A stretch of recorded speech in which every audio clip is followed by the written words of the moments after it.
And one last shot at the horn. The Calgary Flames have lost. As players and management ponder their uncertain future, the bottom line is we didn't get it done, so I don't know what's going to happen.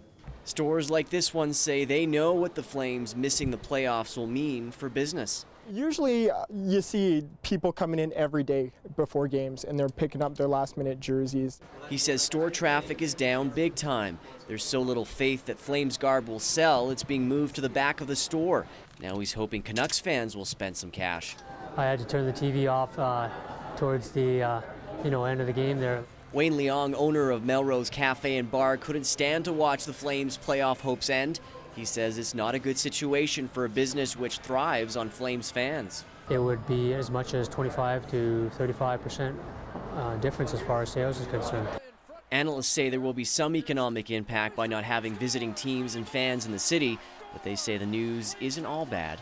Calgary has the highest retail spending per capita of any city across the country, so that includes everything from movies to shoes. So the thinking is, if people don't spend their money here, they'll just put it elsewhere.